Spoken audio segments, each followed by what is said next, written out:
Welcome to my show. I'm a guest here. Her name is Lilli Correll. Mrs. Lilli, how are you doing, ma?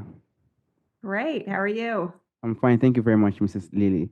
Firstly, you are the founder of Resolve to Rise. You're also an author. You've written a book, and you're also a speaker and a licensed counselor.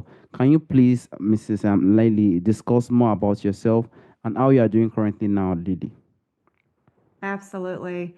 I have had the privilege of working for some of the largest healthcare companies, health plans in the world, including United Health Group, and working on systems of care to really help individuals with serious mental illness and substance use disorders. I've seen both where the system can help support individuals in their trajectory through the system of care. And then I've seen where we really drop the ball and don't do a good job.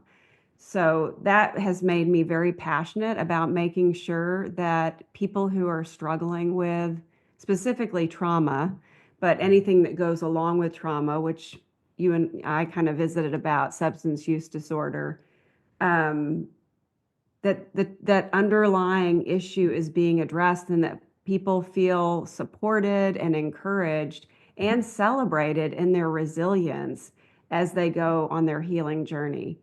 So that's my mission in life, is to create a healthcare system that embraces those folks and helps them heal. Definitely, completely agree, Lily. Like, we definitely hope that the world continues to heal. There are a lot of things really causing a lot of trauma today in our world today. And I also like to dive to the point of your book, Lily. You've written a book called Resolve to Rise, if I'm correct. Do you have any book you are planning to write in the coming future? And can you please discuss more on that book, Mrs. Lily? Um, I also went through trauma within my family of origin. My dad was the first man in the state of Massachusetts to win custody of his children because my mom was so violently abusive. It left me completely dysregulated, and my role in my family, and then as I grew up into an adult, was a role of savior. So I was trying to make sure that I was constantly monitoring how people were doing and making sure everything stayed calm so that no one got hurt, because in my childhood people got hurt, and I didn't realize how dysregulated my nervous system was, or that it was caused by trauma. So when I got into a professional career and I was very successful, I was still getting triggered, and I felt like I was broken and irreparably damaged. No matter how much counseling I got, I just grew an insight into when I was being triggered, but I wasn't able to navigate it as effectively as I wanted to. And I would spiral into bouts of shame. So, as I started to work through and heal from my own trauma, I really wanted to send a message out to other people who were also struggling, which is what my book is, that those behaviors, that reactivity, those are adaptive, not a sign of being defective, but actually because your nervous system has adapted to being in a state of fight or flight at all times. It was survival. And so my book is a framework that walks through everything from just knowing that trauma happens and it's actually more pervasive than we think it is. What are the symptoms that go along with that? And then what is a path that one could take to start healing from post-traumatic stress disorder? And if you're using substances, for instance, or you're self-harming, or you're doing something like that that's damaging, being able to first respect that that is and was adaptive, and that it's helped you in some way, and to understand how it's helped you so that you can start to figure out more life-giving ways of addressing those issues that are very real. So that's my Completely. book, is in a nutshell. Thank you so much, Mrs. Lily. Like, definitely, a lot of things does happen, and I'm very glad that the book is something that really teach one who could, try his or her best to, take steps he or herself could do to possibly heal from the trauma that is, he or she is passing through. Thank you so much, Mrs. Lily. I would like to dive to the point of that trauma too, because we know trauma is something that is really happening. It's definitely a price. Even I myself have faced this once time during my past time, so it's definitely not an easy thing as a person. So, how do you think trauma definitely impacts the brain, and how do you think it's increased? Because when it gets to a time, Mrs. Lily, someone would just feel like, let me just look for something that could just make me feel better, stuff like that.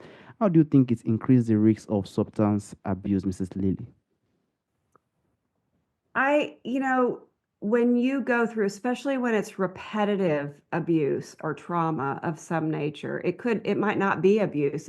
It's an abuse of power. Trauma is always the result of an abuse of power, pretty much, if it's repetitive in nature. So it could be, societally or in a political system where the abuse isn't necessarily inflicted by a parent, but by the political system in which that person lives. But when there's a repetitive type of traumatic experience, your brain starts to catch on to the fact that, oh, we need to be in hypervigilance, hyperarousal at all times so that we can protect ourselves. That's real, right? I mean, you're having repeated traumatic experiences, so that's the right response. The problem is that the parts of your brain that are responsible for fight or flight get hyperactive, and the parts of your brain responsible for problem solving and being able to be resourced are decreased in their activity. And so when the traumatic experiences discontinue, you may find that you're still in a state of hypervigilance and hyperarousal.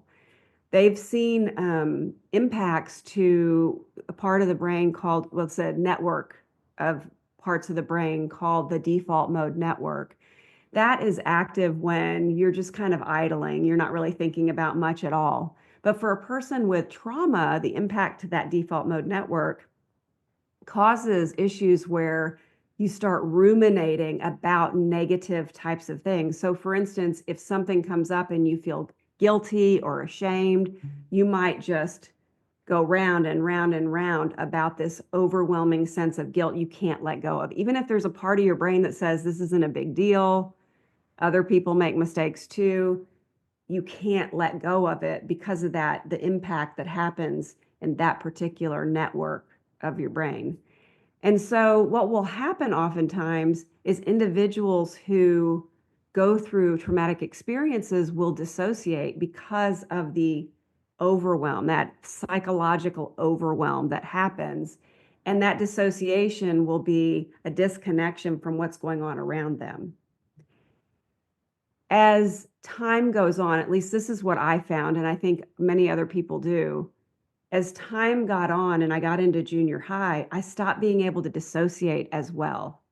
And so now I was sitting in this sense of self loathing and triggered hypervigilance and felt a lot of shame that just I couldn't shake. So I decided I'm just going to use substances because I don't want to feel this. I just want to disconnect entirely. Mm. And so using substances can be a way of numbing the intensity of what's coming up for you when dissociation is not able to do that for you. So oftentimes people will find that the substances keep them from having to deal with the intensity of that trauma response. Wow, that is really, really, really powerful. Like, that's really, really massive, Mrs. Lily. Like, that means if someone is getting to a point that one can be thinking, I do not want just want to be with people. I don't want to be around people. That could be a sign that one is getting to a point whereby he or she could look for something that could make he or she just feel that's better and just disconnect, which will continue to just come on and on and on again. Thank you so much, Mrs. Lily. And probably I do not know if there are also specific meditation that could possibly help individual that that is getting into this trauma that could lead to this substance abuse that could possibly lead to that situation. If there are also specific medication or help that individual can do, dealing with this situation, Mrs. Lily. There's so many diagnoses that come along oftentimes with complex PTSD, and complex PTSD being PTSD that's made complex by the repetitive nature of the trauma. that we were just talking about. Um, and because of that, oftentimes people will end up seeking help from a psychiatrist who might actually give them medications to address the symptoms of depression, symptoms of anxiety, symptoms of the flashbacks and maybe difficulty going to sleep at night. So you might end up on a mood stabilizer, an antidepressant. You may have difficulty focusing. That's very common for individuals who have complex PTSD. So you may end up on some kind of medication that's a stimulant to kind of help you to focus, as well as medications like trazodone that help you go to sleep at night. I personally, and I, there's nothing wrong with taking medications. That's great. If the symptoms are too severe and it's disrupting your day-to-day life, sometimes medications are necessary. Medications don't address the underlying issue of dysregulation and hyperarousal. And so, what you want to make sure is that you have a therapist that you're working with who's very familiar with dealing with trauma and helping people heal, and also has some evidence based approaches available to them. The leading evidence based approaches right now for trauma are cognitive processing therapy and prolonged exposure therapy, as well as EMDR, you hear a lot about. Unfortunately, those specific approaches require a person to deal with their trauma content head on. The number two symptom in PTSD is an avoidance of trauma reminders. So, for somebody who's highly dissociative, who is not wanting to deal with what happened to them, it's too overwhelming, it's too much. Sometimes those approaches are triggering and actually make things worse rather than better. So, in those instances, I really encourage people to look for more embodied approaches like somatic experiencing or trauma sensitive yoga, or even doing grounding exercises, which you can go online and look up grounding exercises. You'll see a whole host of different things you can do. I personally love the idea of feeling your feet on the ground, even taking your shoes and socks off and putting them in the grass so you can feel that texture. Excuse me. Putting an ice pack on the back of your neck can be really, really helpful to kind of ground you back into your body in the moment. So just starting to get back into the body and feeling safe again, I feel like is a really great place to start. Some people who do those approaches, that's all they need, and they're healing and their nervous system calms down. Some people are able to get to a place where they feel safe enough to start doing therapies like EMDR, cognitive processing therapy, or prolonged exposure. Another approach is neurofeedback, which you put electrodes basically on your head. You're watching a movie or playing a game. And as your brain gets excited, that hypervigilance or even depressed, it will dim the TV and quiet the sound. And when your brain starts to resource and get those brain waves on board that are problem solving, then it gets brighter. And then you can hear the volume better, which is a reward to your brain. And so you literally just sit and you watch a show doing nothing and watch the TV go, dim and quiet and bright and loud, and you see the fluctuations as your brain is learning to be more resourced. And I like that approach too, because it does not require a person to talk about their trauma. I completely agree. I definitely wish, we still have this huge community that definitely still assists in this type of situation. This is not a easy situation. So I know community is really fading currently. It's not like before, but I would like to also ask how you feel like society could better, address this situation related to trauma. Some people that are probably having this substance issue. Some people in the community knows that this person is facing serious issue, is using substance. Some people know, but this community has really caused a lot of. But I would like to personally still ask, like, how do you think society can better, address these situations?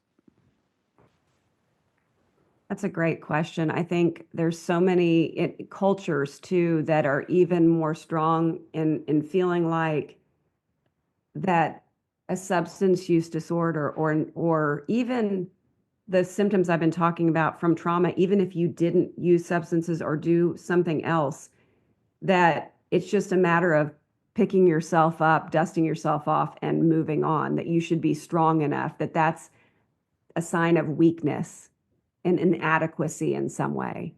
And so I think that the more we understand and we can see the impacts, which they're seeing on functional MRIs, to the brain of individuals who have had this repetitive trauma.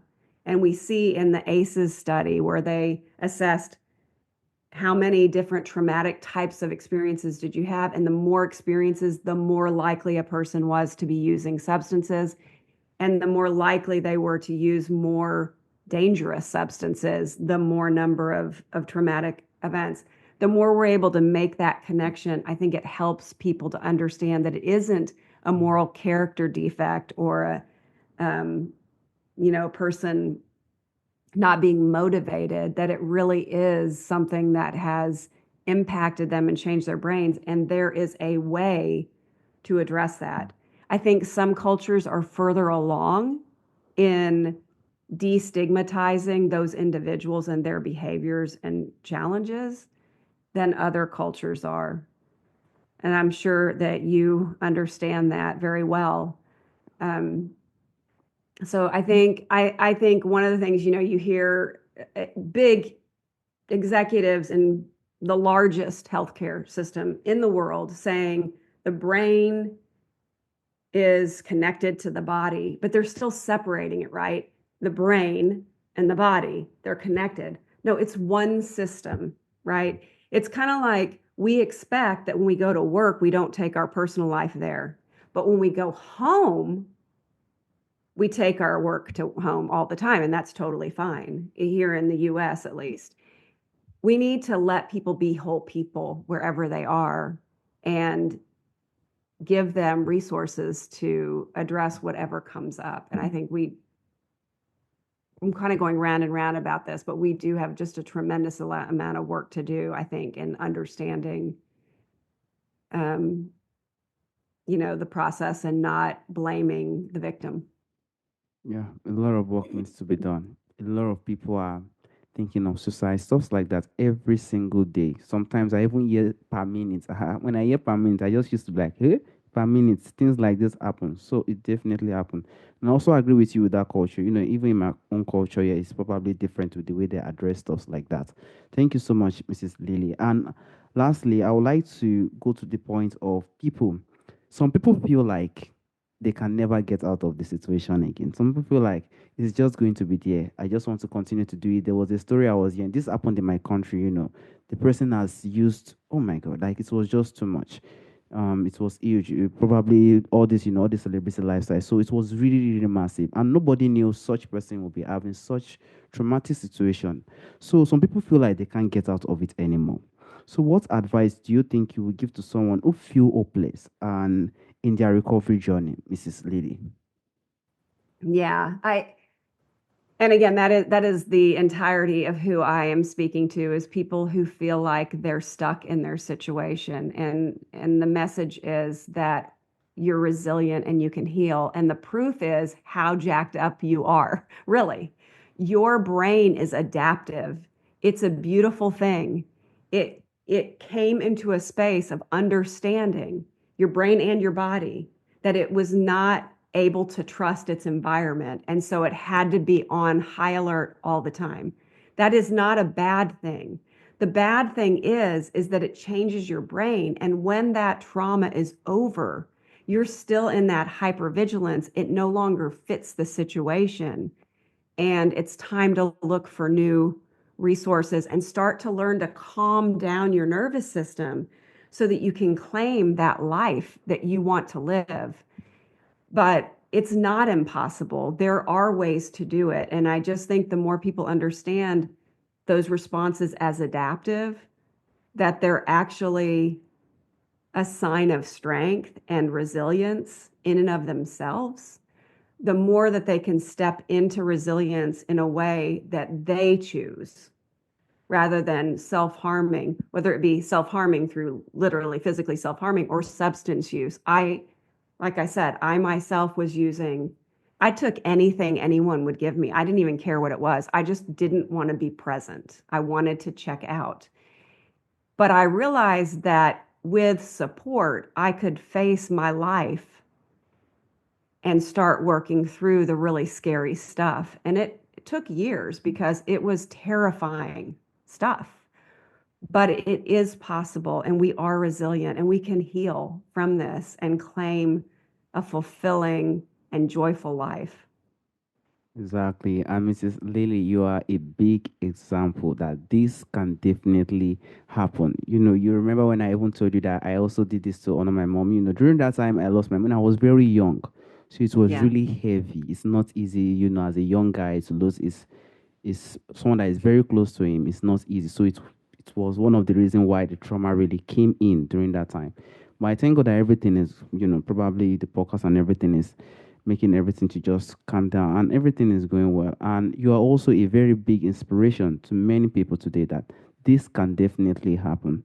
I also recommend people to also read that your book. That your book will be a very, very powerful one. I want to sincerely thank you for the opportunity. And lastly, Mrs. Lilly, there's a question I normally ask during the end of the show. From our forefathers, from the father who have passed on during the historic time, there's a lot of things that do normally exist during our forefathers' time, during those historic time, that is missing in our time today. If there is anyone or anything you would like to bring back to our time today, Mrs. Lilly, what do you think that thing will be, ma'am? I think getting more in touch with the fundamental meaning of life, our connection to each other. I think many generations before us working the land, being, bartering and being able to bring your strengths and your unique gifts to your culture to help everyone thrive. We have become so singular in our existence that we forget that you are my brother and I am your sister, and we are connected in spirit. If I do my work, you're positively impacted by it. If you do yours, I'm positively impacted because we're part of a larger system. And I think that it's so much easier to see that connectivity and that reliance when you are doing things like working the land and supporting each other than when you are distinct and doing your own thing. Completely agree. Completely agree, Mrs. Lilly. It's definitely not easy. A lot of people are just, everything is just lonely, lonely, lonely.